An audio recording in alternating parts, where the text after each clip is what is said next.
on va commencer. La question de l'individu, elle se pose bien sûr pour les humains vivants, on l'a dit aussi pour les non-humains, mais pour les humains morts de façon toute particulière, parce qu'il n'est pas toujours facile de faire des enquêtes pour savoir quel type d'individus ils sont, où ils ont été.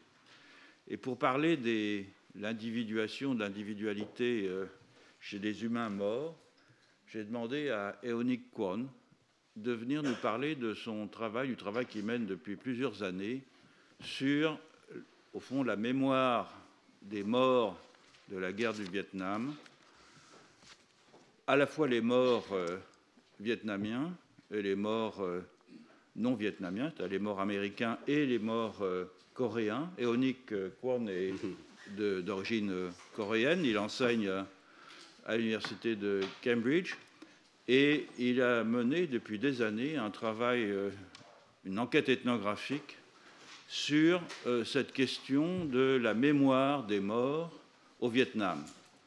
Il a publié plusieurs livres sur ce thème. Le premier livre s'appelle Memory of a Massacre, non? After the Massacre. After the Massacre, oui, après le massacre. Et c'est un livre qui est consacré à la mémoire de deux massacres, dont l'un est très connu en France, c'est celui de My Lai, on dit My Lai, qui a eu beaucoup d'écho en Europe, qui était le massacre d'un village par l'armée sud-vietnamienne et l'armée américaine. Et un deuxième livre qui s'appelle Ghosts of War in Vietnam, sur la façon dont les fantômes sont traités au Vietnam. Alors, effectivement, il y a plusieurs possibilités pour un humain après la mort, notamment au Vietnam, mais pas simplement. On peut devenir un ancêtre, donc c'est un individu d'une certaine sorte, ça c'est quand les choses se passent bien. Et puis on peut devenir un fantôme quand les choses se passent mal, c'est-à-dire en cas de mauvaise mort, c'est-à-dire quand on ne meurt pas entouré de sa famille, au village, dans les conditions normales, et que l'on est condamné, au fond, à une vie d'errance, qui est le cas un peu partout des fantômes, et tant que, au fond, les conditions rituelles et sociales n'ont pas été remplies pour que l'on puisse réintégrer, c'est tout particulièrement le cas au Vietnam, réintégrer l'univers social, familial, villageois. Et donc, je suis très heureux que Heonik Kwon ait réussi à passer la frontière entre le Royaume-Uni et la France pour venir ici, puisqu'elle est encore passable, pour venir nous parler de ses enquêtes et de ses travaux sur les fantômes au Vietnam et d'une manière générale comment l'individualité se constitue et se poursuit au-delà de la mort. Heonik Kwon va parler en anglais, il comprend bien le français, il le parle même un peu, mais effectivement sur des sujets comme celui-là, il a préféré parler anglais. Cela dit, les questions que vous pourrez lui poser après l'exposé, vous pourrez les poser en français. Il répondra en anglais. Merci. Merci Philippe. Bonjour à tous. Et comme Philippe a dit que je vais présenter mes discours en français, non, en anglais, mais vous pouvez poser toutes vos questions en français si vous voulez. It's good to go back to what I'm going to talk about. I'll speak rather slowly today. And it's good to go back to my earlier work in Vietnam through these opportunities. And it is Gregory de la Place, and I gave a similar talk in Musée Garbrangli some time ago. And, and I do other things these days, but related subject. But today, thanks to Philip, I'm going to look into the condition of war commemoration in contemporary Vietnam through the lenses of individuality. And I found it really stimulating to think about it in such a way. But before getting into some details, such as I have a paragraph here on, actually, because of all these troubles of Brexit and all the Eurostars are cancelled this afternoon, so I'm happily stuck in Paris. I can't go back, so I canceled the meeting tomorrow in London. So I'm flying to Marrakesh this afternoon. And there is an interesting meeting among some African historians of North Africa and French historians on the First Indochina War. That was France versus Vietnam, you know. And then the Vietnam War Philippe was talking about, mentioning, is about Vietnam versus United States, which is in part continuation of earlier First Indochina War, but which was different war. But so the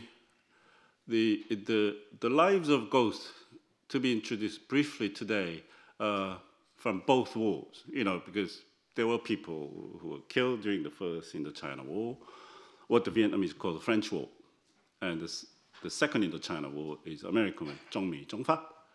And so I can't distinguish between, you know, those who stayed on as ghosts from, you know, pre-1954 era versus those from post-1960 era. It's all mixed up. But nevertheless, the subject of First Indochina War is really becoming a hot topic, and particularly by historians and scholars on the other side of the Atlantic Ocean today, because the question of why United States joined the Vietnam War that was started a long time ago by other actors. And so, and also, there are a couple of ghosts today, I hope, whose stories, I hope to introduce some stories about the North African ghosts, because during the First Indochina War, quite many Moroccans and Algerians joined the war in Vietnam. In France, the Algerian war is a big thing. It still holds on a huge, large place in this country's collective memory. It's still unsolved in many ways. But the Vietnam War in this country, we don't talk about Vietnam War that much. But in the United States, there are more scholars who are working on, early Vietnam War, first in the China War. There are many reasons for that. It's really interesting. Anyway, so we're going to talk about the Africa and Asia tomorrow in Marrakesh, and how the empire mobilizes human and material resources from different continents, but at the same time, by doing so, against its intention, ends up connecting these two continents in some ways. So the Vietnamese, people in central Vietnam remember vividly the presence of Algerian soldiers and Moroccans. They have difficulty in separating who are Algerians and Moroccans, but North African soldiers, and their traces remain there still today. So tomorrow is about that, if you like, Afro-Asian connections through France. Yeah, it should be interesting. But before getting into some details about why in Vietnam the memories of war are kept in many forms by the state, by the society, by the community, but in very loose phenomenon called the life of ghosts. But before getting into that, because it's the Collège de France, and Philippe is there, and Philippe has written this fantastic, a work on the relationship between totemism and animism. It's a part of anthropology of nature. It's totemism and animism are big things in the history of the discipline I belong to, anthropology, particularly in France. And totemism is basically, we need a symbol like a panthéon to feel that we are together. Otherwise, we are not together. We need symbols, the why we are together, right? And on the other hand, there are things that cannot be captivated by the symbolism of totem. Kind of, if you like, loose animi. So there are names, if you like, there are names that are not introduced to Pantheon, but who, in certain circles, people believe truly merit a place in Pantheon, right? So those who are excluded from totemic circles and those who are introduced this authoritative, powerful totemic circles and things like that. So in that way, I'm translating, bringing Philippe's, much bigger and much more profound work on the relationship between totemism and animism into, I'm kind of banalizing it, but that is very much part of today's paper. And so I'm going to slowly get into that, and several names, three French names and two German names will be introduced very briefly, and it's the great founding ancestors of French sociological school, Durkheim, Marcel Mauss, and Robert Hurt, very briefly, were working around here a century ago, during a really critical time of European democracy. And then there were two German names. One is Philippe's work mentions this, and Ferdinand Tönnies. It's a vital kind of constitutive scholar in the idea of individuality and communities, and George Jimmel, very briefly. Okay, but the tone of my discourse today turns to Marcel Mauss specifically. Marcel Mauss, in 1905, it's a relatively less known work. His work, Essai sur le don, is world famous. You should be proud that everybody is reading Marcel Mauss. Asia, and I know in South Africa they are reading.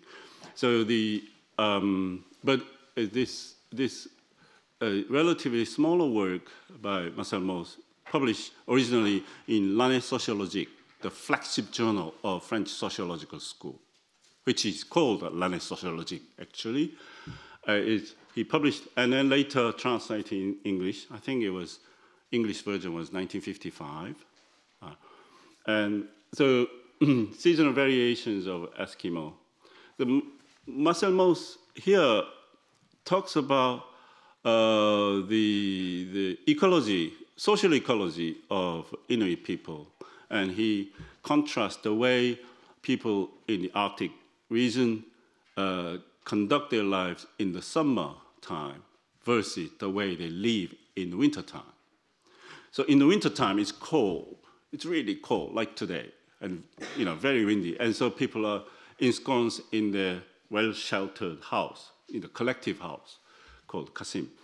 And then they do all sorts of interesting things. They share many things and do collective rituals. So Mauss calls this, the emblematic example of a communal life, or he even calls it as a communism, not communism in the sense of Soviet communism, but fundamental human communal life. This communism in the sense something that is embedded in human life as such, not in the sense of 20th century ideological divide. We can't live without communism. Communism is essential to being a human. But so they get together and so the private property completely not completely, mostly disappears, and people share many things, and they do incredibly interesting rituals throughout the winter, right, to keep it going. Whereas in the summer, because people have to subsist, and their subsistence relies on hunting, so individual families are dispersed in large terrain, so they don't meet each other. So it's all segregated and distributed. People live apart from each other. And he calls time of individuality, or even individualism. So people live as individuals in particular season, and people live as, if you like, communists. As I said, not in the sense of communism in today's vocabulary, but in kind of almost authentic sense. We are all communists. We are born into a community like family or neighborhood. That is communism. And so people do live as individuals in one season and as communists in another season. And there is a catch in it. In French sociological school, in the heritage of French sociological school, and more globally, Marcel Mauss is known to be the genius theorist of exchange, theory of exchange. And the key term that describes his work as such, particularly in relation to his work on gift, is reciprocity. So I give a part of myself to you in the form of a gift. Alliance, for instance. When I declare that I belong to you, just as you belong to me, I give, through this act of giving you this ring, I give not this ring as a thing, but I give my part of myself. I give a pledge, but part of myself. So we are not separable, or something like that. So this reciprocity is a key term, but his work on gift was published in 1925, and 2 decades before, he coined this term reciprocity in this work. So what happens is, what is remarkable about the way these humble people in the Arctic Circle conduct their lives is not necessarily the way they live in the winter, nor the way they live in the summer. That is, the way they act as an individuals. He exaggerates a little bit, right? But nevertheless, the way they live as communal beings, or almost like a communist in the winter. What is most remarkable is how they relate these two forms of life. So he calls this as art of reciprocal effects. So when you live in the summer, although you're busy with hunting, and I sometimes enjoy my private life, if you like, living together with others and doing rituals can be, laborious thing to do. There are people we do particularly like, and there are people I don't particularly fancy being with, but you are obliged to live together in this communal house in the winter. But in the summer, I don't have to go through that. Yes, but I conduct my life as individual in the summer with a memory of life in the winter before, and in anticipation for being together in following winter. So this is reciprocal effect. So although the seasons are divided, and forms of life, he classified these forms of life, seasonal variations, into 2 parts. What he is most focused is the way these 2 forms of life are meeting together and conversing together and interacting together in daily life, both in the summer and in the winter.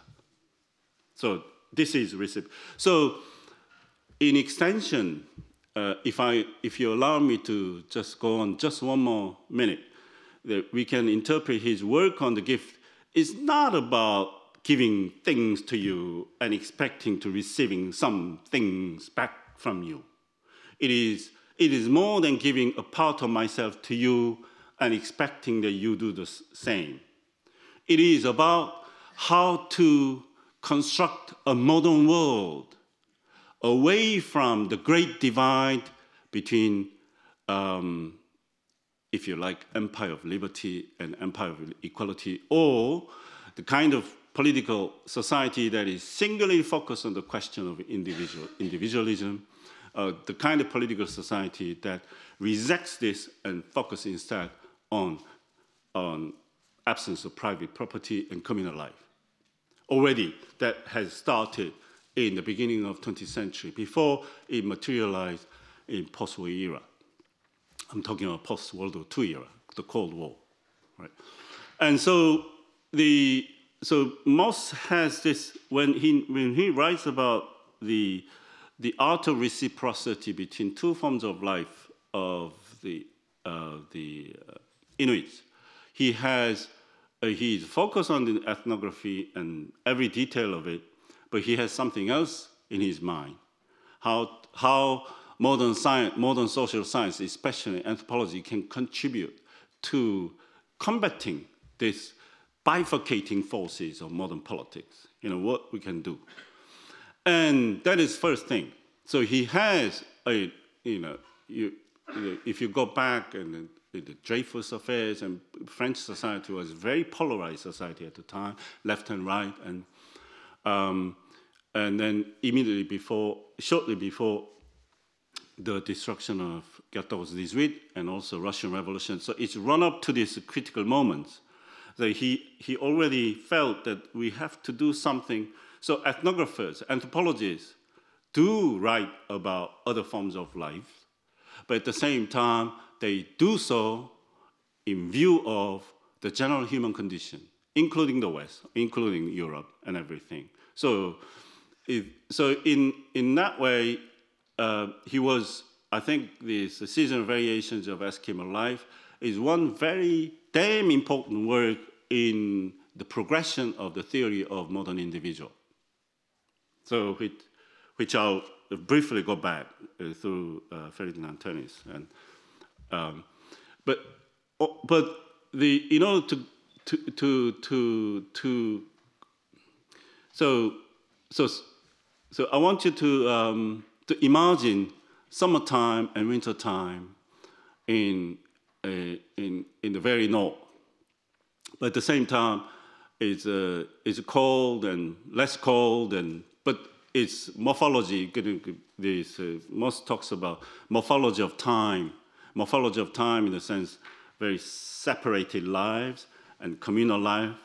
But instead of focusing one form of life as against the other, and then combating one form of life in view of other form of life that I align myself with, we focus on how to generate the art of reciprocity between the two. And he, at the end of the work, he believes this is what human condition is.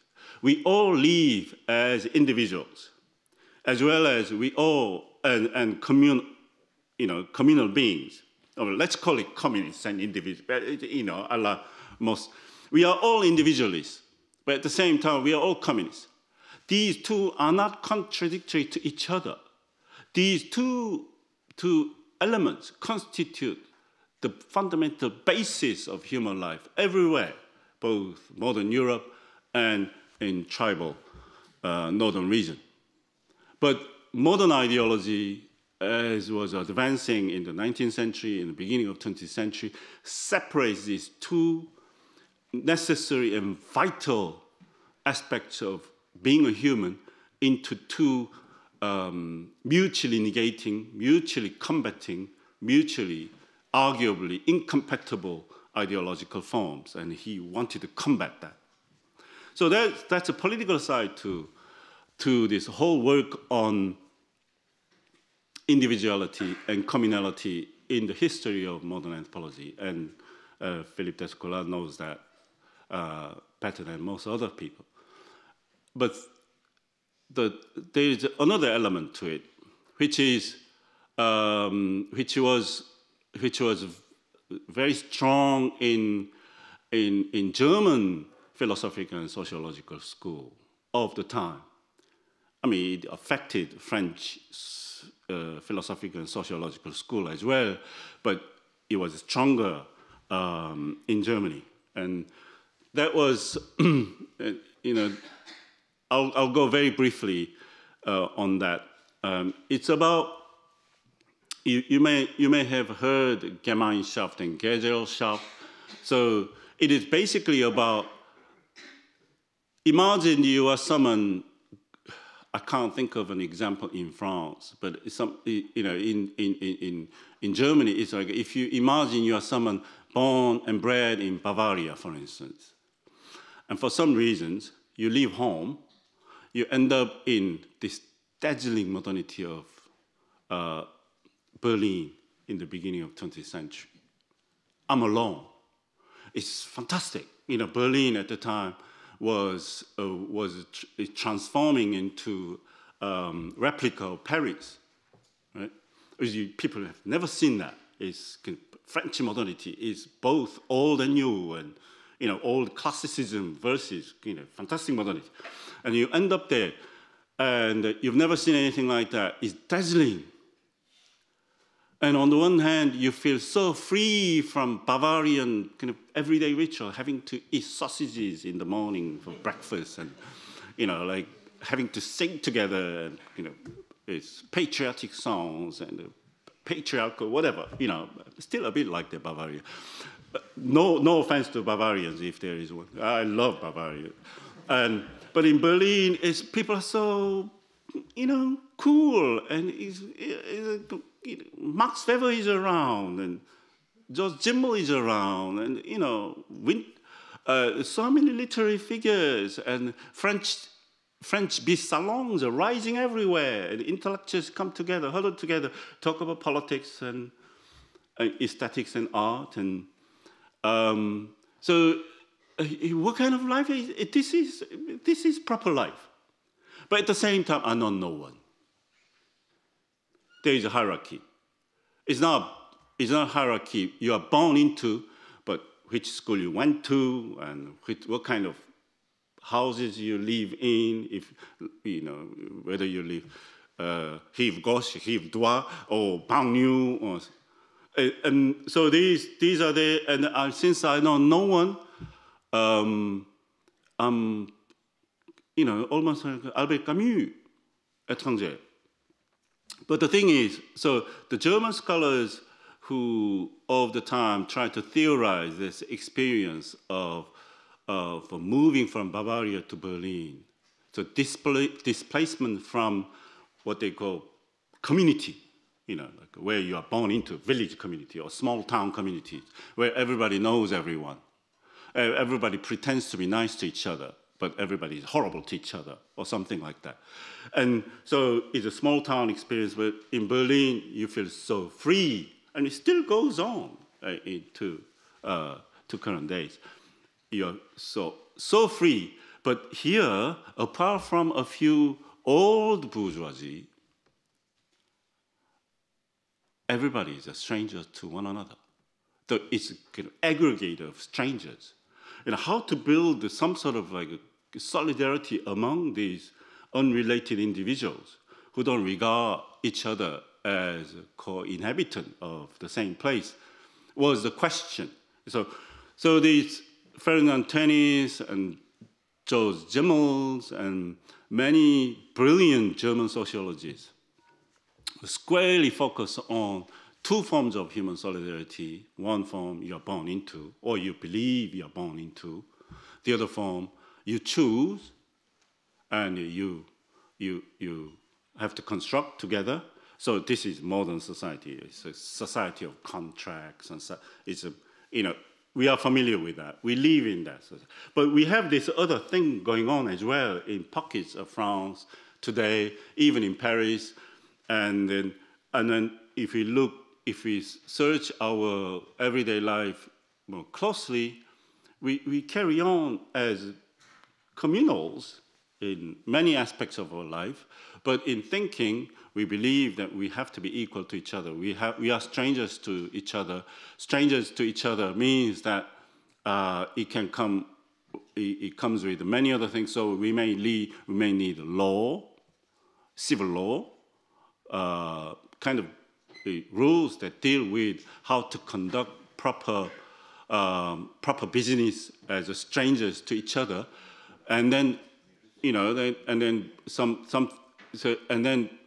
further on how to construct a meaningful political society out of these strangers. So these two things going on, and so at that time I see there was a certain divergence between French sociological school and German sociological circles.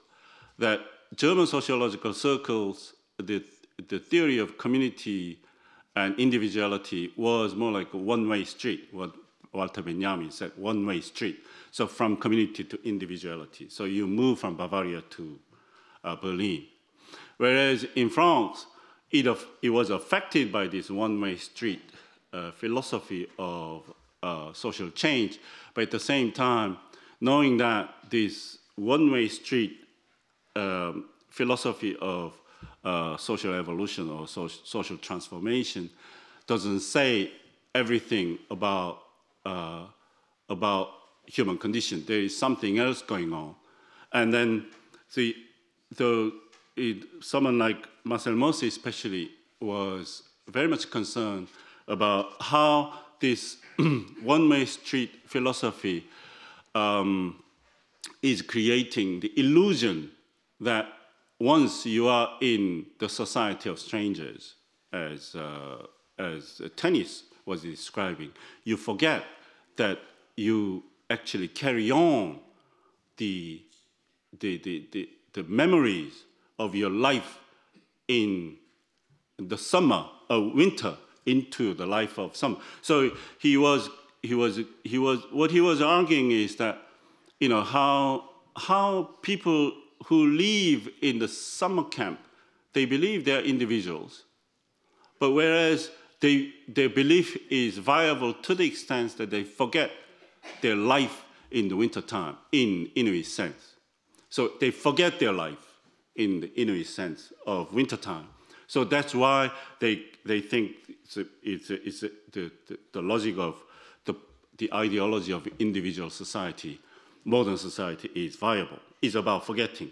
And later on, another eminent scholar of French sociological school, Maurice Albach, took on this aspect, and he wrote a very important book on collective memory about forgetting and remembering. Anyway, so what I'm basically saying at the outset is that when anthropologists write about the ecological patterns of life in Inuit, we do try to relate what we do to the imminent and vexing conditions of the contemporary time. And I think that's what Marcel Mauss tried to do, and that heritage, I think, is very important to keep and empower. So, and in my very small way, I try to bring this Mauss idea of reciprocity between two forms of life, two forms of being, or two forms of solidarity into what the ordinary people do in Vietnam today in relation to their experience of the destruction of war. Right. So the introduction for my paper is much longer than what I just said, but I'm mindful of the fact that perhaps the factuality of the ethnography itself is more entertaining than the history of the controversy or the history of ideas in relation to the concept of the individual. Yes. So if I have a bit of time to the end, or during the question time, I'll come back to these ideas. And I skipped through George Simmel, and I'll try to find the time to relate some other heritages of German sociological school into our conversation about individuality. Right. So, the Vietnam.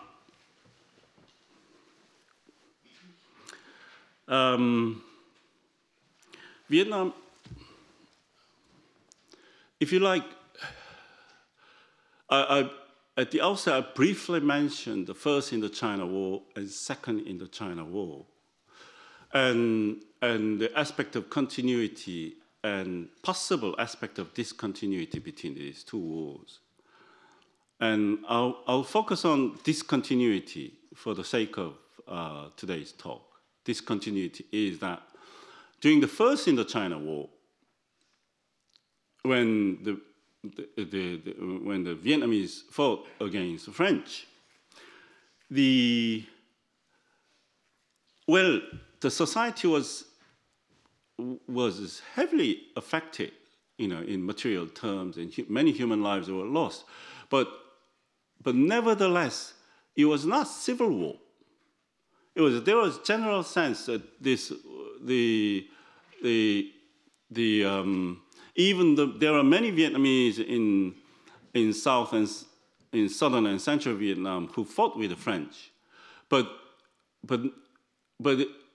so in a way the families may have been divided between brothers who went to Viet Minh revolutionary forces or nationalist forces at the time, and those who worked or who had to accommodate the French economy and politics to a certain extent, right? But the division within the community was, relatively speaking, far less critical than what would unfold in the following war, in the Vietnam War. So Vietnam War is in Vietnamese official rhetoric is Vietnam's kind of solid and united kind of struggle against U.S. forces. But it's far from the case in southern Vietnam. And it was a civil war. People were brought into Saigon governments, and people volunteered to join to fight against revolutionary forces, and as well as many youth took to join the revolutionary war. So it's a typical story is villages divided between those who joined American war on the American side and the revolutionary side. And within the family, it's divided, and it goes on. And if we push that divisiveness to a bit further on, even if I work for the Saigon government, my brothers and sisters who are on the revolutionary side, so I'm divided. So it appears that the brothers and sisters are divided. But what goes on is there is kind of undercurrent communication between the two. Yeah, it's sad that we are divided, but this is the way we sustain the family, right? So there are so many cases that, even if I work for the Saigon government, and then I help out the sustenance of the family, and so that my brothers and sisters can work more freely on the revolutionary activism and things like that. And although there are troubles, I think there was a still sense at familial and communal level that this divisiveness shouldn't consume our communal identities. I'm really overgeneralizing. There are so many cases that counter my very characteristic rendering of the human experience of Vietnam War. But I think I'm right to say that the Second Chinese War was far more painful in the sense that its effects continued to be felt in everyday social life up to the present time. And then it was, because it was a civil war, and it was a very modern, mechanized war, and based on mobilization of human forces, there was large scale of displacement. So young people joined the revolutionary forces, go away from home, and young people, or even not that young people, joined the Saigon government. They travel around to fight the partisans. So there's large scale of displacement, and the whole agricultural basin in the Mekong Delta was in turmoil, so people had to be uprooted from their home. So one interesting aspect of the Second Indochina War was Saigon soldiers, mostly from Mekong Delta, 15, 16 years old, 17 years old. And they originally were displaced from home into mobile forces, but their families had to join them because the life became intolerable back home.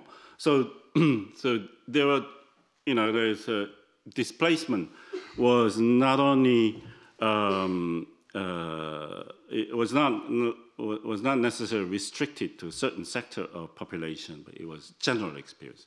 On the top of it, the Vietnamese culture of commemoration emphasizes what they call good death. Good death is, not necessarily entirely happy life, but you die in the place you call your home, in longevity, and not experiencing violence. So it's a humane death, surrounded by your loved ones. That's good death. And bad death is away from home. Death in displacement is absolutely horrendous. The bad death. Why? Because there are nobody around to take care of your soul and body through this very important ritual of interment and commemoration. So you're absolutely solitary. So you become, in a very ontological sense, a stranger to yourself and to the world, and you become an individual, but really in a sorry state. So you're all alone. So there is nobody else. So that creates the condition of grievous spirits who can't find a place in the other world, so who are obliged to roam around in the world of the living and wanting to join wanting to enter the other world, but not knowing how to do, because it becomes a lost soul. So because we are talking about a traditional culture of commemoration, traditional culture of the concept of death, what constitutes proper death and what not. But the trouble is the experience of the Vietnam War from 1960 to 75 magnified the number and intensity of bad death all over. So, soldiers whose bodies became traceless because it was a very mechanized war. And then people who were hastily buried in the distant parts of Indochina broadly, like in Laotian border. and then alone. But the comrades put a shallow grave, but all these comrades disappeared shortly afterwards, so the information was not relegated to the family. So the family is waiting, not ideally the return of these their relatives, but at least some news about when and how they died, so that you can, at least in haphazard way, to do certain commemorative ritual at home, but not knowing what time and what date and in which circumstances they died. It's impossible to do proper ritual. So the civil war conditions of 1960 to 1975 once again magnified the economy of bad death in Vietnam, and so this is since 1990s, and then we may add another aspect of displacement. So there is a physical displacement away from home that creates crisis in culture of commemoration. But after the war was over in 1975, and the country was unified, like all revolutionary states of modern times, revolutionary states, the Vietnamese state tried to bring people, take people away from what they defined as backward and feudal customs of, giving food and incense non-stop, on daily basis to their ancestors. So in many ways, it's typical of the politics of modern state, particularly revolutionary state, that actually the state considers itself in stark competition with authority at home, which is ancestral spirits, right? Unless you break this authority of ancestral spirits, these households and community cannot be entirely or meaningfully integrated into new society you are building, the political society. This political society is not a society of individuals, but it had to, this society had to be built. In order to do so, we had to break this authority of existing communal authority, namely the ancestors. So there are many cases in, so these ancestral commemoration and rituals for ancestral death were very much discouraged. And then for many years, from 1975 till 90s, the Vietnamese popular religion had kind of underworld, upper world people do venerate Ho Chi Minh and everything, the revolutionary relics, but underneath people did all sorts of things, including their ancestors. And so what happened? So the situation, but this situation was such that as I spoke briefly, the consequences of bad death, right? Consequences of bad death. These consequences of bad death, and then the consequences of bad death turn into spectral existences, and and then, okay, the number has magnified, the people are aware of it, because everybody has some of their close relations missing from the war. Everybody knows that. But the revolutionary politics resulted in the displacement of ancestors as well. The consequences of good death, old ancestors who enjoyed longevities and whose memories, families regularly ran ritual commemoration for at home. So ancestors were displaced from home in less radical way, because as I said, there were two-tier economy, because people were doing black economy of ancestral worship for many years. But nevertheless, both ancestors and non-ancestral spirits, the intensity of displacement among the ancestral spirits was also remarkable phenomenon in post-war situation, 1975, and up until recent times. So starting from mid-1990s, when Vietnam joined the world economy, and now it is thriving in absolutely fantastic way, despite many problems. But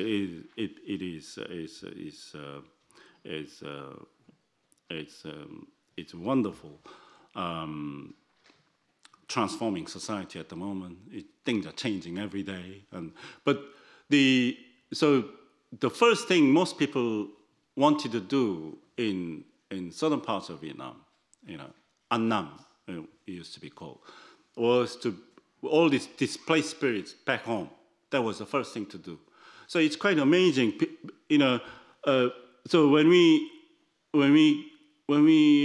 things get better, and then when we have an extra small amount of cash, I sell coconuts and things like that. I get a small cash, and I'll open a small street corner shop or street side shop, and then I'm able to renovate my house. State wants me to renovate things, so I renovate my house. It's remarkable. In many, many cases, not in all cases, the first thing that people did in the renovation of their place, from thatched roof to a solid brick houses, or if you like, was to build a serious ancestral altar. So renovation goes to ancestors first before it is materialized among the living. I mean, counterexamples exist, but in my observations, so in a way, you renovate, you try to better the condition of life of the dead first before you do the equivalent for the living. For many reasons, the reasons behind it can be very complex. But that was what people were doing. But at the same time, especially in the central region, as soon as you renovate, or in parallel with the renovation of ancestral home at the center of your living space, you build something, a modest shelter in the outside. Every home has this. Every home has this. In the beginning, the local Communist Party resisted it, and it ran educational courses and enlightenment courses once again. But the popular zeal was just unstoppable. People were building, and the builders were doing lobbying. It's good for business. And then so in the end, everybody was building this second house, if you like. It's called, in Central Vietnamese language, it's called home. It doesn't mean nothing. It's a modest place outside your living house. It's a shelter, or it can be a temporary residence for the consequences of bad death. So at home, so if you imagine the situation, so I have worked really hard from 1979, and then especially from 1988, and then I did some commerce, and I have $500 in possessions. So I invest $400 for renovating my ancestral shrine. It's initiating or kind of turning the black economy shrine into fabulous open economy shrine. It's with many dazzling objects and a proper sort of proper shelves, and many instruments, many goods to go with ancestral commemoration. But at the same time, I keep $100 to build this external home for shelter for unknown strangers. So this was the general phenomenon. And people when I met people for morning coffees, very strong coffee, good coffee, as good as French espresso coffee, but very sugary, very sugary. It wakes you up, but it makes you hungry. You have to go straight to have a pho. So coffee first and have pho is the opposite, And And so what people are talking about is where to go to get a better deal for to build a home, to build a shelter for wandering ghosts, and then what styles they do. And in some communities, people disapprove of the fact that they build more enticing, shrine for ghosts in comparison to the altar inside for ancestors. The ghost shrines became more magnificent than the shrine for ancestors. Well, so people are debating, is it because they have many souls lost from the war, or is it because ancestors are lazy? They are home and they are well and well-fed, but the ghosts have to really work hard to have entitlement to have a small shelter. So they work really hard, which means in this context, they will be very devoted to finding elements of luck for this family. They travel around too, right? Unlike ancestors who are sitting home all the time, imaginatively. They're sitting home. How do they get any information in open economy about how other communities, about the condition of the world? The ghosts travel around. So they are very streetwise and agile. So you have to really, make serious relationship with these beings. And then they are also much more committed to doing good to the hosting family, because it's so generous of the family to build a shelter for humble beings like myself, wandering soul. So they are very grateful. They will do extra nice to you. So in some communities, I know cases they built these ghost shrines first before they proceeded to ancestral altar. And then many people just very disapprove of this utilitarian thinking. It's kind of utilitarian thinking in the sense that thinking that is not grounded in moral integrity. Even though ancestors can be less effective than these stranger spirits outside, you can't do that. You have to do good things for your inside before you proceed to the outside. And the typical mode of everyday, so you wake up in the morning and so imagine you wake up in the morning before boiling the kettle. You bring a fresh water to the ancestral altar, and your 6-year-old child is, as soon as she wakes up, she goes out to the field and bring 2 or 3 fresh flowers, wild flowers, to offer to the ancestors. It's very modest, but that's the first thing you do in many homes.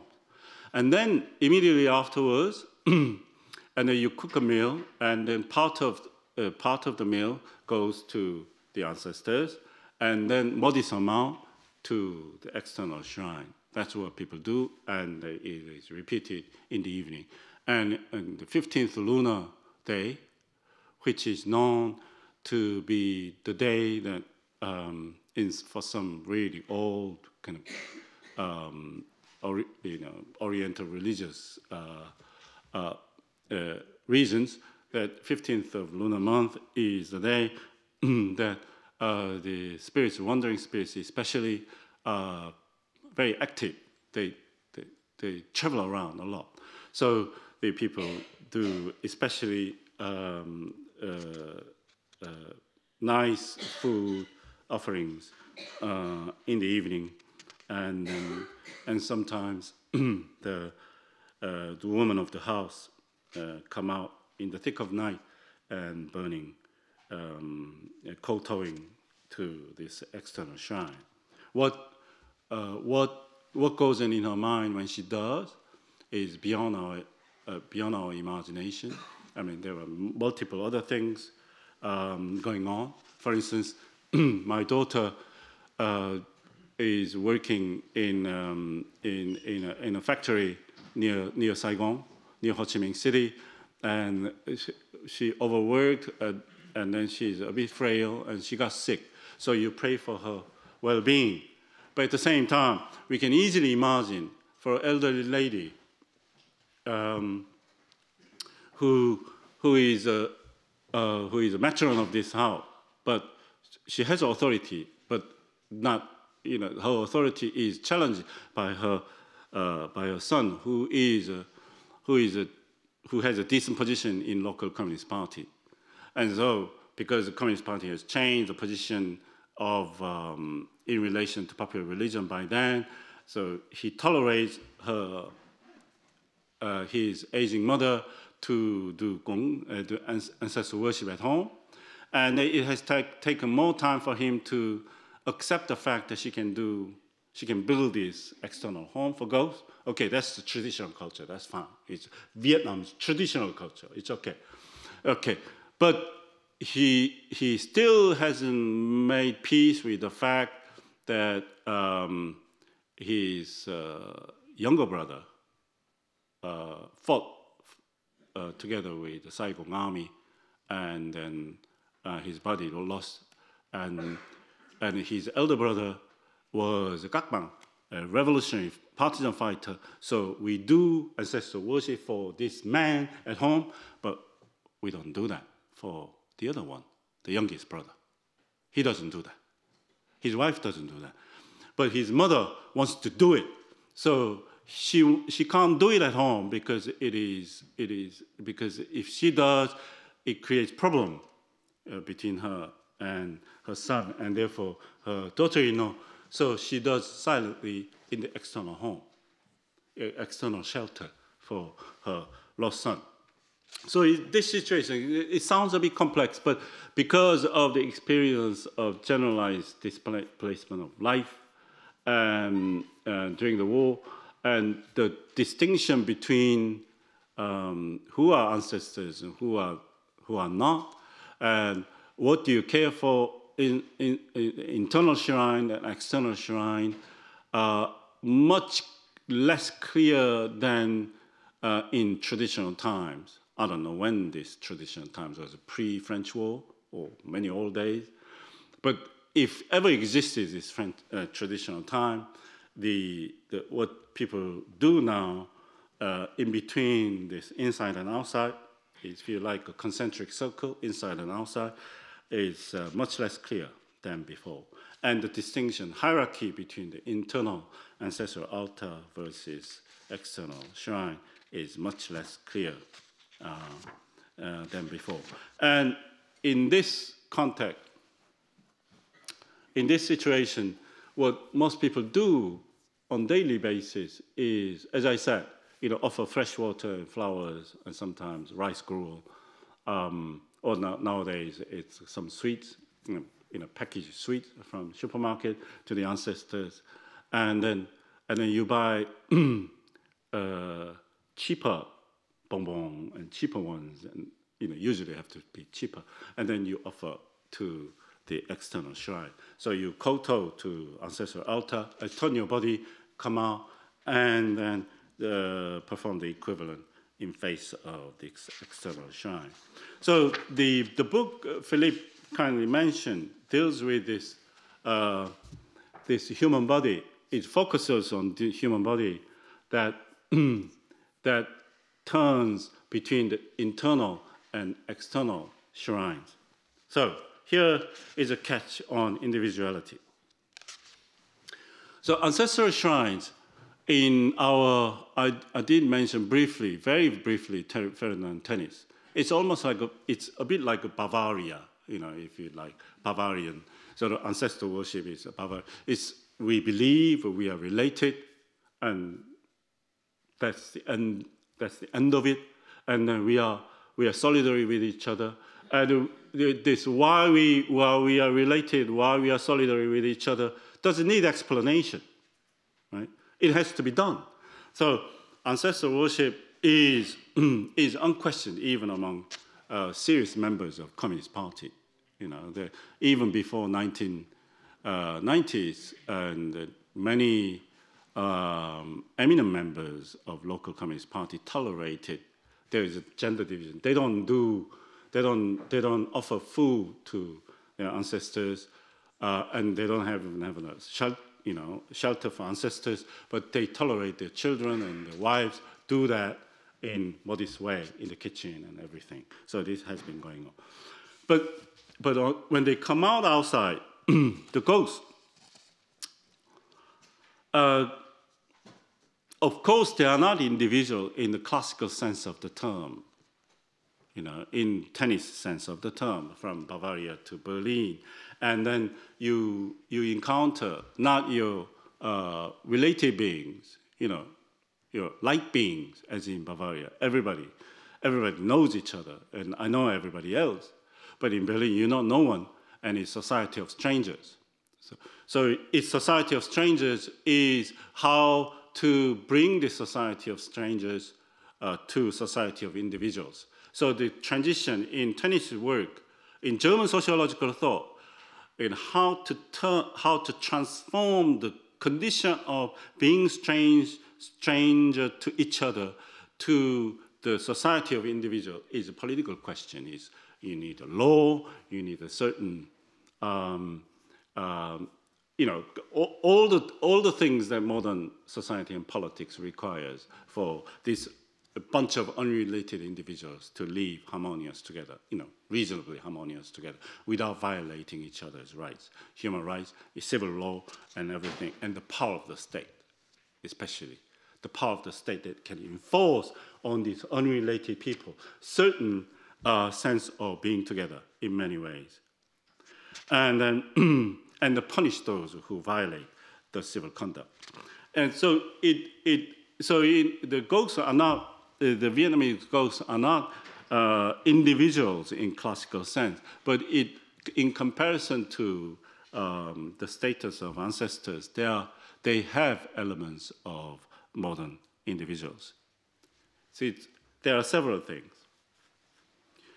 First, in relation to the host society for the family, they are unknown. They are imagined to be unknown. They are strangers to the family. But they exist. And among themselves, unlike ancestors who are together and who don't question why we have to be together, the ghosts do not relate to each other as in the form of some sort of togetherness. They carry on their unique autonomous life. This is difficult to convey, and it will take a lot of deliverance of facts and to convey how even in this condition of afterlife after the war, the contrast between ancestors and ghosts have elements akin to the contrast between community and modern society, and etc. But I will limit my introduction only to two things. For instance, the moment of death is quite important. For instance, in one village, there are what people believe, two American GI ghosts, right? And then they make a strange noise, sort of like in spoons in empty can. Each time they move, they travel around, they make strange noise. And they relate to each other. They are quite close to, they always move along, but they don't relate to no one else. Not the villagers, so they are solitary beings, but they are together, and then the people understand their distinctive character in terms of being lost during the combat situation, and they are very hungry, because it is, if you hear this clinking noise, which means the can is empty. And there is another, in the nearby village, there is Algerian. It's not very clear, but I studied the local historical map, and then there were 2,000 Algerian soldiers in the heat of French War, 1950 and 51, and in the barracks. And the people do see and prolifically talk about this particular Algerian ghost who has a particular kind of liking to astonishing people, especially on the young ladies coming back from the marketplace or something like that. So people do attach distinctive characters of distinctive individual characters, if you like, to each being. But of course, these beings are speechless, because in apparition, people see apparitions, people hear strange noises, and they characterize. But occasionally, these beings have this kind of find this opening to reveal themselves to the community more in solid ways. For instance, and these incidents are typically of some unknown spirit in the process of turning into local genie, locally important spiritual entity. I mean, there are many occasions such as this. For instance, 12-year-old girl from Hue, and the place I worked is mostly in Greater Da Nang region in central Vietnam, and Hue is further north. So during the chaos, she was immediately in 1967. In the winter of 1967, she got lost and she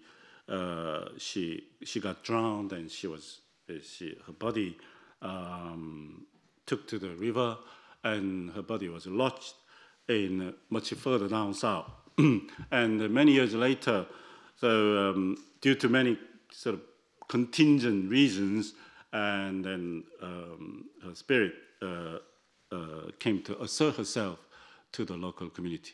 And then when she became a reasonably powerful goddess, and she, in very poetic forms, reveals her biographical story about herself. I was there, and then I grew up, and then I was all alone, but I knew that you were coming, you were passing by, going to the paddy fields, and then I lost my younger brother as well, and so she talks about her biography, and she elicits her historical subjectivity to the locals, and later on the local people accepted her as a sort of like minor goddess, and then built a small shrine on her behalf, and what the locals believe is that she is particularly effective in finding lost children's souls from the wartime. So the local woman who does often speak to this particular ghost come goddess entity in the form of spirit possession. This spirit takes over the body of a particular local woman, and through her she speaks about stories, and then this has been going on in the community for some years, and this local woman, as well as her neighbors, through their long experience with particular goddess spirit, came to believe that she's not like any other spirits. For instance, she's not like any other spirit. She has a particular passion. She has her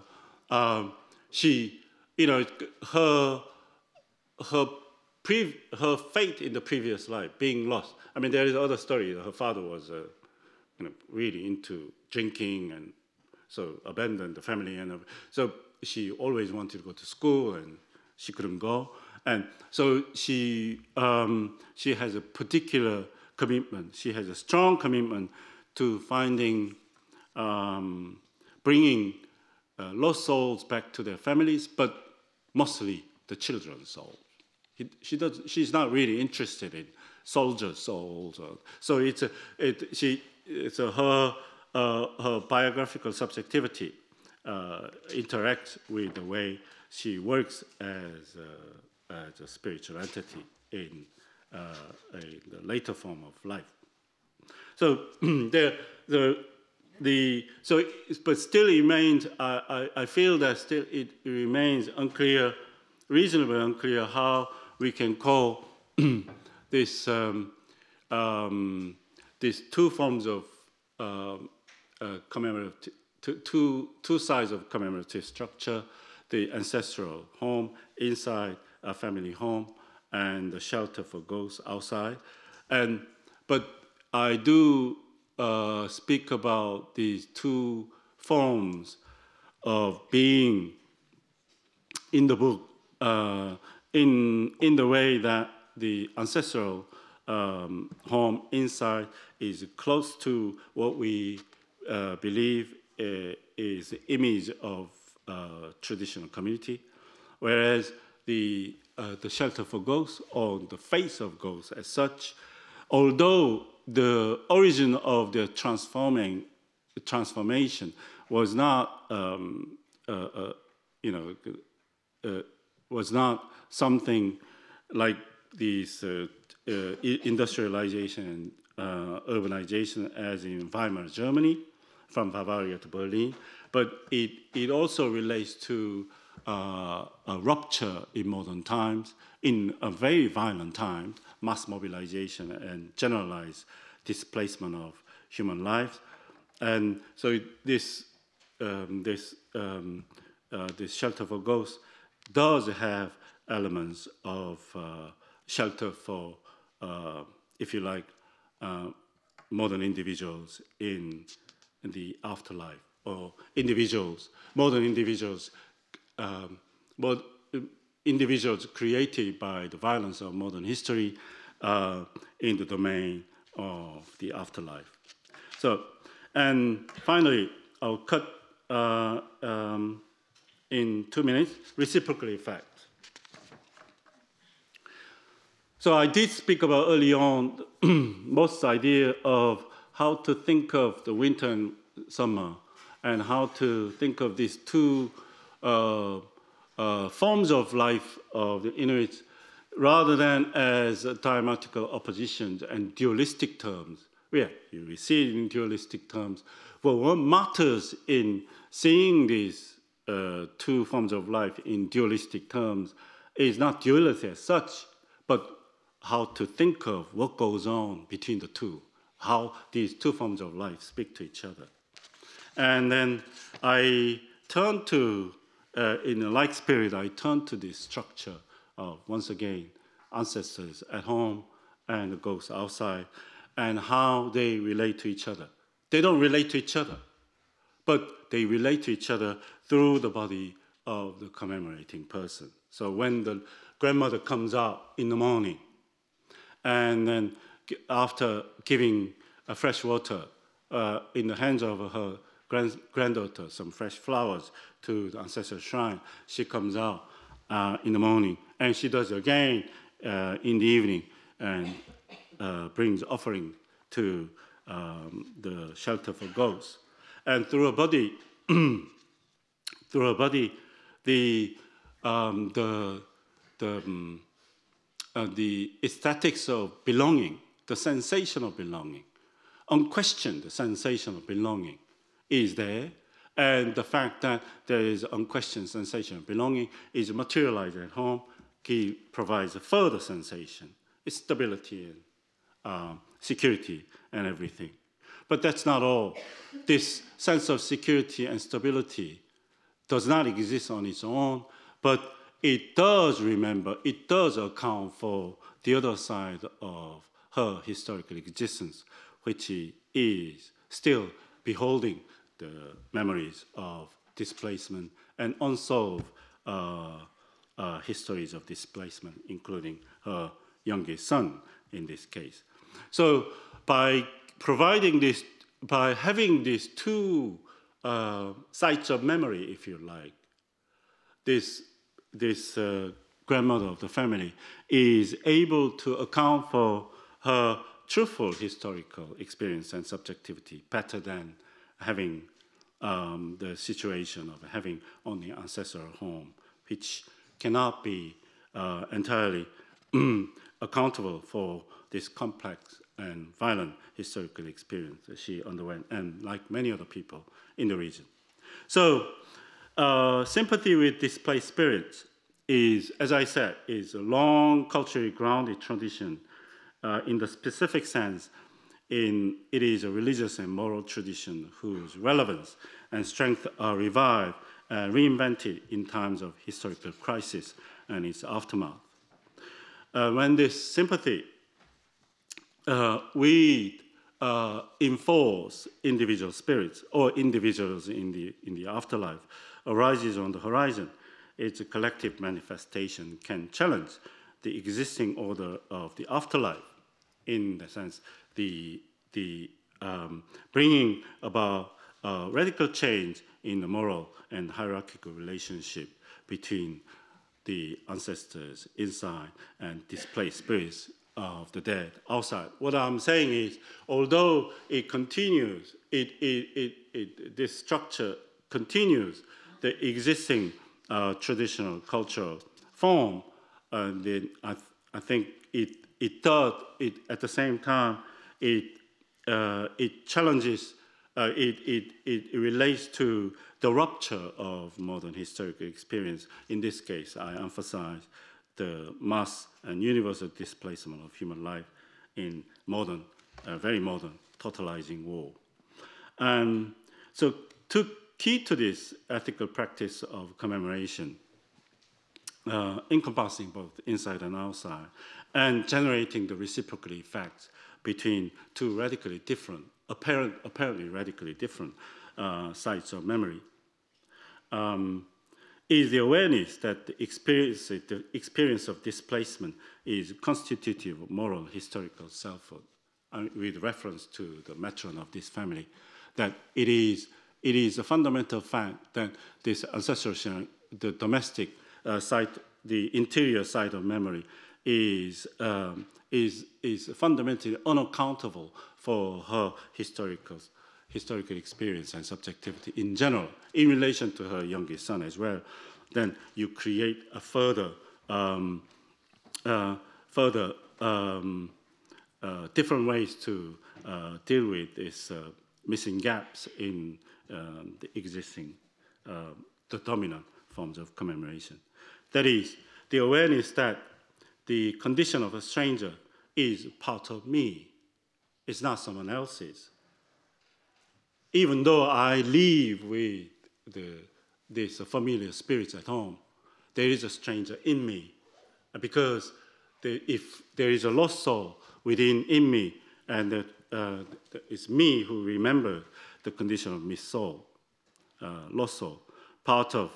So this awareness, the condition of a stranger is part of me and part of every one of us in this region, and perhaps much beyond.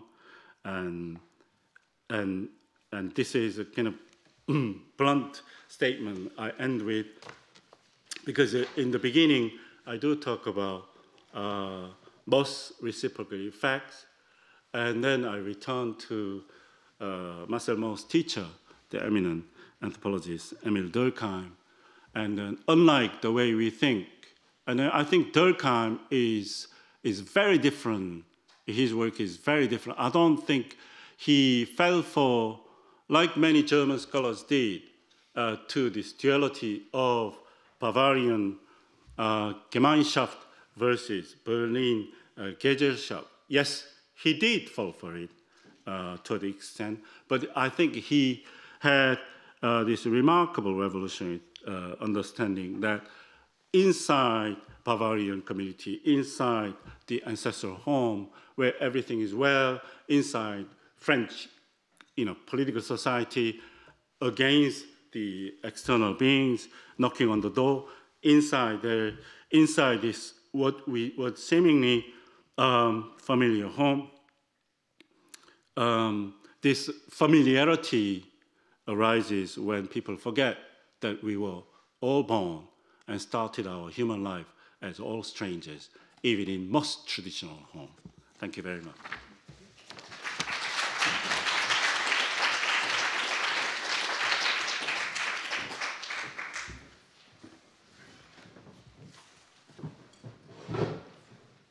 Thank you, Heonik, for this very stimulating presentation. If you don't mind, I'll put my comment and questions in French, and if yes. you need some enlightenment, I'll repeat them in English.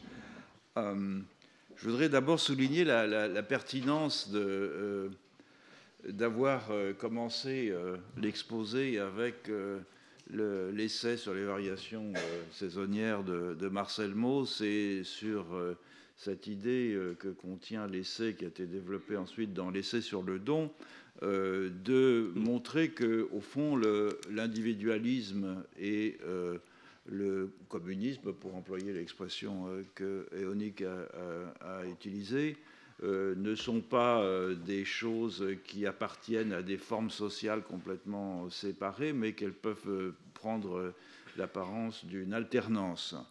Et ça permet de résoudre une difficulté qui a été souvent discutée ici dans ce séminaire, et qui est celle que pose l'opposition que fait Louis Dumont entre les sociétés individualistes et les sociétés holistes.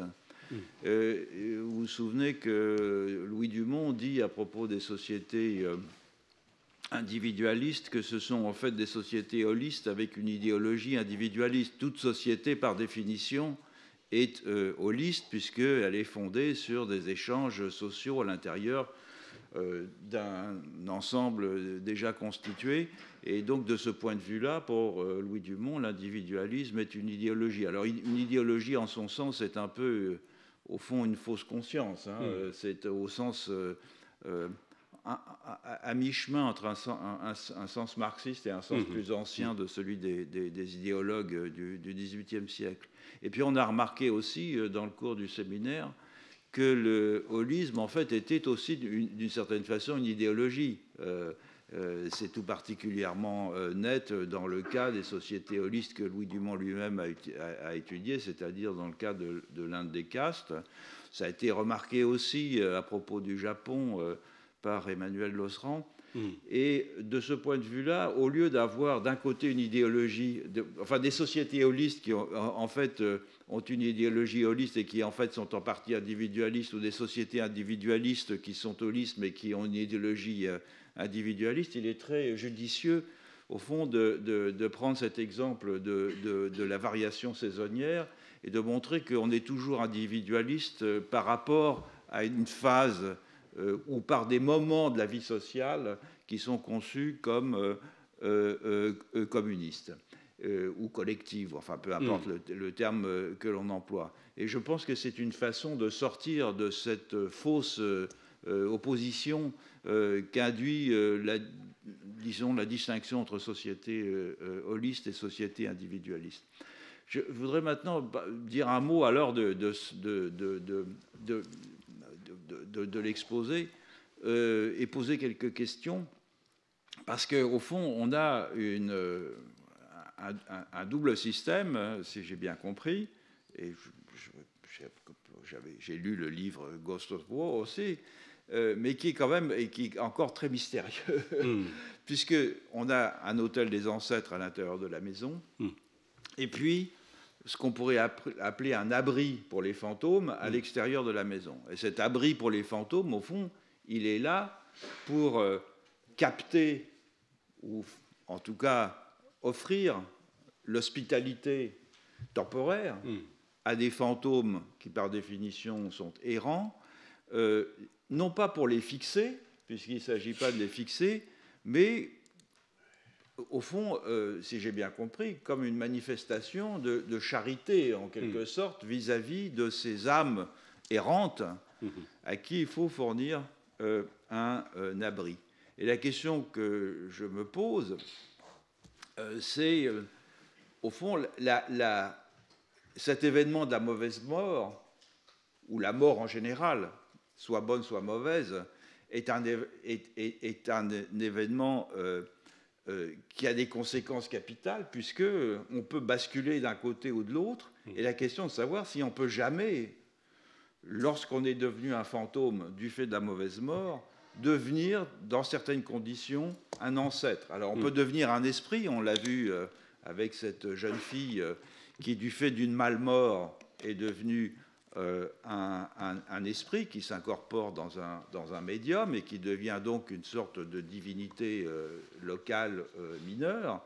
Mais est-ce qu'on peut trouver la paix Parce que dans la tradition européenne des fantômes, il y a des circonstances dans lesquelles les fantômes peuvent trouver la paix, c'est-à-dire arrêter de hanter les lieux où ils ont été, d'une certaine façon, assignés à résidence par les circonstances adverses de leur mort. Ici, il semble que ce soit beaucoup plus difficile, c'est-à-dire qu'au fond, il y a une sorte de réseau national d'abris pour des sans domicile fixe, des âmes sans domicile fixe, qui est destiné au fond à entretenir cette population errante, mais rien n'est fait pour leur fournir les conditions d'un repos qui permettrait de les fixer dans des foyers d'où ils ont été séparés. Alors, dans certains cas, c'est compréhensible. Ça peut être des GI, ça peut être des soldats algériens. Et donc, ils se sont si loin, en fond, de leur lieu d'origine qu'il est difficile de considérer qu'ils puissent être transformés en ancêtres. En esprit, c'est une autre affaire. En principe. En principe. Et donc, la question que je me pose, c'est qu'il y a un côté implacable, en quelque sorte, dans la bonne mort ou la mauvaise mort.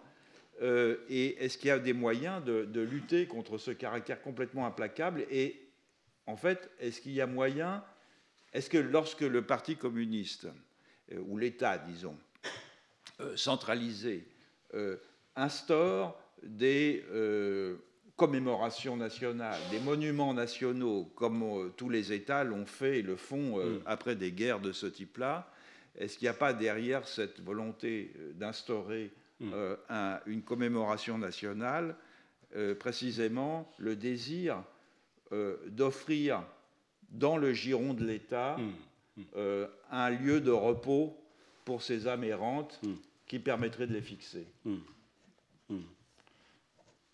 Did you yes, I understood. Yeah. Okay. Shall I? If you don't mind, yes. No, it's a good question. But hospitality and charity. Charity is a slightly stronger word than hospitality, but both. But I tried to deliver this sense with a vignette about this. It's not imaginary grandmother. She lives there, but it's hospitality, yes, and charity, yes, but there is plus alpha.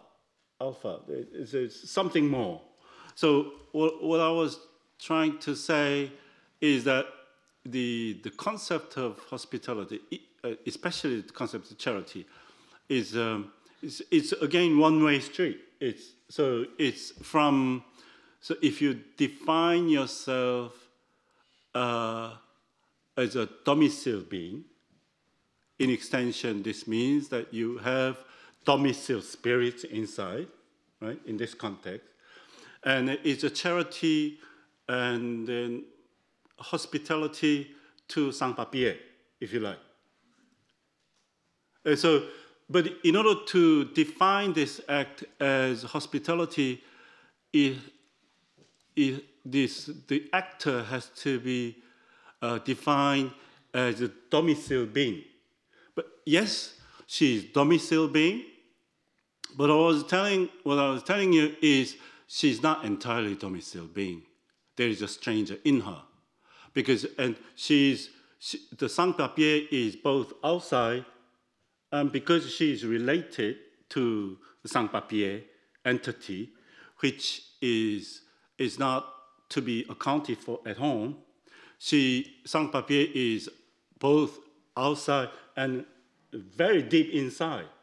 So her ideally so what I'm trying to say is, yes, it is charity, and yes, it has elements of hospitality, but these concepts are not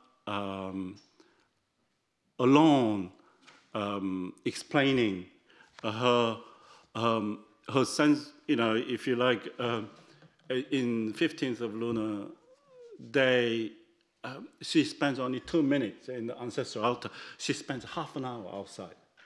And so why she spends half an hour and maybe longer, and the intensity of emotions going on in her unspoken than when she does. So when the Vietnamese say you have 10 fingers, right? You have 10 children. And so you lost one finger. And in great tradition of Merleau-Ponty, you feel the absent one finger far stronger than the existing 9 fingers in everyday life. So the entity that in ideal world shouldn't be a person of sans-papier, but for many reasons, for the anachronicity of traditional culture, that if you die a violent death away from home, you become spectral identity, yes, anachronicity of traditional culture, and the reality of, brute reality of political life, that, it's kind of civil war, and so it's in the connection between the state and the family, and the presence of state in every family within that space, this sans-papier cannot enter. So he has to stay outside. But that's the way things are. Nothing we can do. I mean, things change slowly, and the state has to do. There are many things state has to do, and I think Vietnamese state is thinking about that. And one thing that is remarkable, actually, especially in the South, even the hardcore communist Carter families, even if this hardcore communist Carter refuses his youngest brother to come in, the youngest brother is always in the back of his mind. So that's the tragedy of civil war. At the same time, that's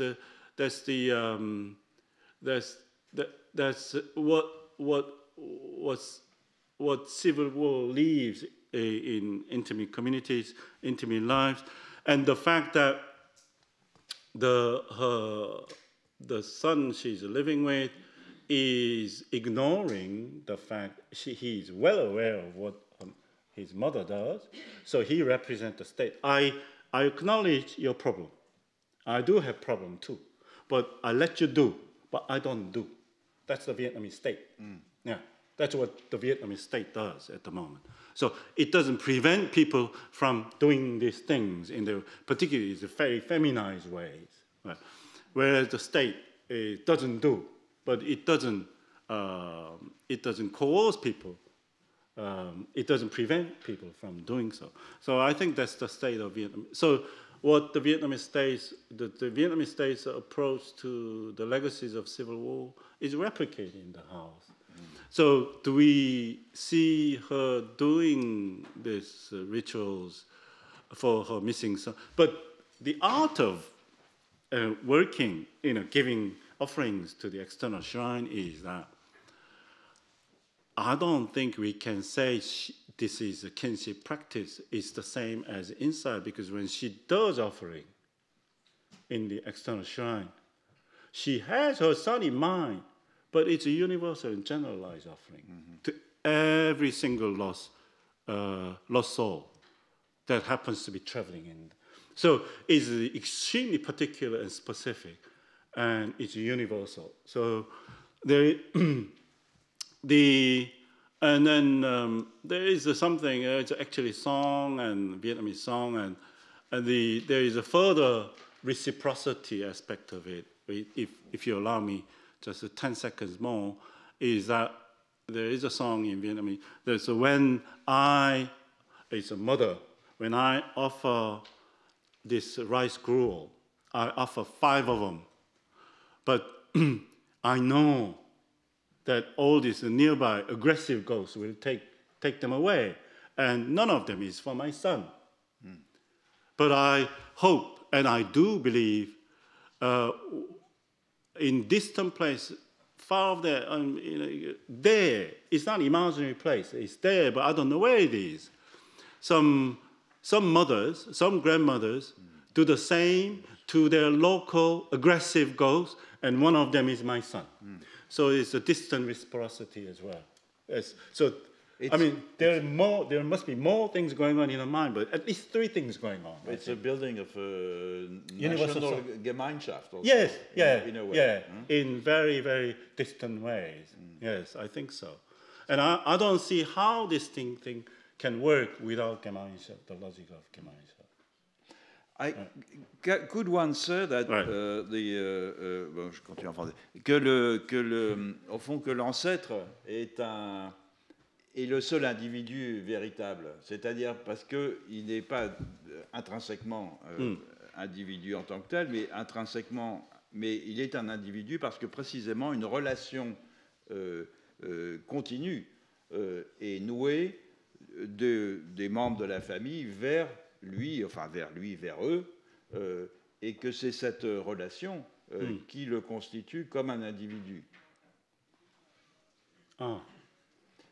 Alors que, à la fois pour les fantômes et y compris pour les vivants, il y a toujours cette forme d'indétermination que tu as soulevée quant à l'identité réelle.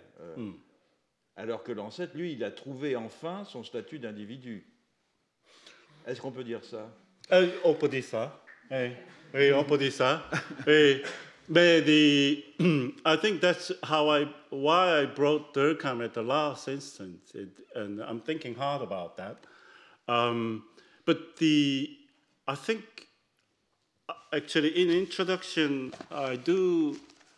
For those of you who are doing PhD or kind of interest in social theory, especially foundational social theory, I recommend this book. It's an Italian political theorist, Roberto Esposito. He wrote a book on immunity and community. There is, not in Germany, not in France, but in Italy, something is going on, and rethinking the theory of community. But it's so what I'm saying is the ancestors are, because we call it individuation. You know, this what Philippe, you mentioned, how to reach peace. You know, and in great European tradition, you know, 14th especially, it's art of modern commemoration is all about individuation. You take guys out of mass grave. You can't do that. So the pre-1914 commemoration is mass graves. Nobody cared. And only someone like great Duke Ellington or people of high birth or people distinguished merit, you individuate. But modern democracy is all about, that's why I think centenary of 14 and 18 was so important. And I'm very sad that we didn't do enough for those years for rethinking and reviving the spirit of European democracy, I think, as much as we should. But the commemoration, the modern commemoration is all about individuation, you know, how to bring anonymous beings to, so that's why we create individual graves, you know, and then those unknown dead, we put unknown soldier, you know, but it's not complete, but we try our best to provide individuality to the dead, and that's how we define, in part, in significant part, the resolution of war memory and giving peace. So in modern times, you know, unless this mass, as long as the mass graves continues and people are not individuated, the memory continues. It's not come to a closure. But in that sense, in Vietnamese context as well, ancestors can be considered as part of individuation, because it's ritual, you know, there's a funeral ritual, it's particularly individual. But I strongly agree with you, and so the ancestors, there is an individuality, the politics of individuality and individuation, at least in traditional culture, in many traditional cultures. But the problem is, because of our given theoretical heritage, we tend to consider this ancestral worship is other than individuation. It's like Maurice Bloch. Maurice Bloch is, I respect him enormously. But don't misunderstand, it's another eminent Franco. Well, is he Anglo-French? Is he more French or I don't know. And anyway, Anglo-French kind of anthropologist, my former colleague, is a very important book. Normally, it's often the case is the first book is the most important book. That's how I consider your book too. Sorry, and there was no offense, Philippe, but I think your first book was amazing. But the Maurice Bloch's first book is called "Placing the Dead." In the book he has this term "society of ancestors." It's a kind of ideal society, you know, and people idealize their life, something they can't ever reach. You know, it's a living together, be buried together and dwelling together, eating together, and joining the rituals together. But if you read a book, those people who do it are not, you know, they're all dispersed. They're all kind of displaced from their homes. And so displacement from home in some ways goes along the idealization of society of ancestors. So, but what I'm trying to say is, in our history of knowledge production, there is, I'm sorry to say this, but it's a strong Germanic influence. I don't think it's necessarily wrong, because if you read tennis more closely than we normally do, there is an element in it that the German sociological thinkers understood that the community is not other than or pre-society of individuals, and the community is just different. But community is different, but we can consider elements of modern individuals in community. I think it's much more complex than we think it is, but our received heritage is this simple schematic form from Bavaria to Berlin, which speaks to our experience from countryside to the city, right? So I ran away from this suffocating community. I seek freedom. I come to the cosmopolitan society of individuals. That's so ingrained in our education, and it speaks, actually, it explains our even experience, which does not go along with that theorem, but nevertheless it is. So Roberto Esposito, finally, I think Italian scholar, interesting, why Italy? It says this is the myth of community, the greatest myth that modernity has ever generated. So there are many myths in modern times, the myth of modernity. Well, one great myth is this, that we leave community and join the society of individuals. And then we think, if we join the society of individuals, we don't have to think about community, we don't have to worry about community, but sometimes the political society of individuals undergoes utter crisis when we forget, or something like that. So it's a kind of serious stuff. It is indeed serious stuff, yes. Je suis sûr qu'il y a des questions dans la salle. Oui, Périg, oui.